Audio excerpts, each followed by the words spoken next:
L'insuffisance cardiaque est donc une maladie chronique évolutive qui est liée au fait que le cœur n'est plus capable d'assurer sa fonction de pompe. Et donc ça entraîne une série de signes et symptômes.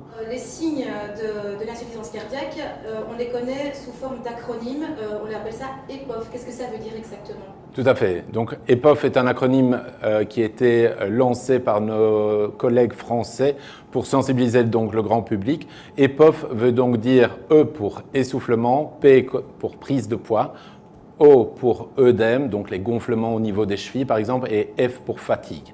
Et donc ce sont les 4 signes et symptômes les plus fréquents. Et donc si les personnes ont ce type de plainte, il ne faut pas hésiter à consulter leur médecin pour en parler, pour voir s'ils ne souffrent pas d'insuffisance cardiaque. Alors malheureusement, c'est une maladie qui peut toucher tout le monde, aussi bien les hommes que les femmes, et avec des tranches d'âge qui vont d'une trentaine d'années jusqu'à 65 et 85 ans. On va dire l'âge moyen, c'est 65 ans. Mais donc des personnes jeunes peuvent présenter une insuffisance cardiaque comme des personnes âgées. Justement, on parle souvent de chiffres, c'est qu'une personne sur 4 ignore l'existence de cette pathologie.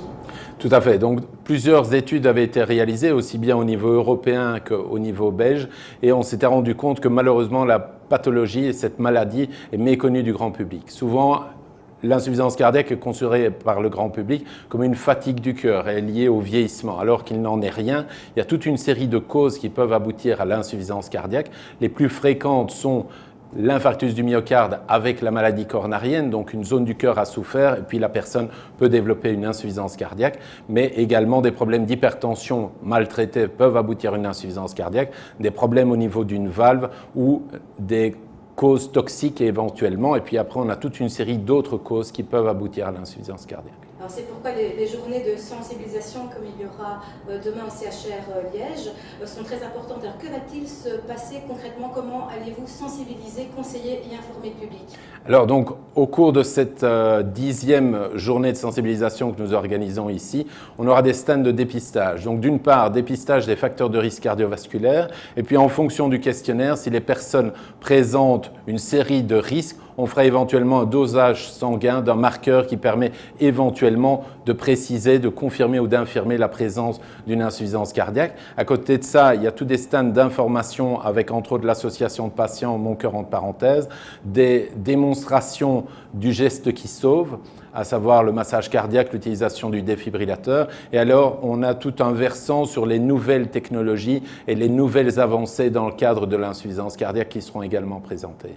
Alors bien entendu, demain, on va proposer aux gens d'avoir un passeport santé. S'ils sont décelés positifs aux symptômes, ça fait un petit peu peur, mais il y a des avancées significatives. C'est d'ailleurs le thème de votre conférence, Espoir et avancées de la lutte contre cette maladie.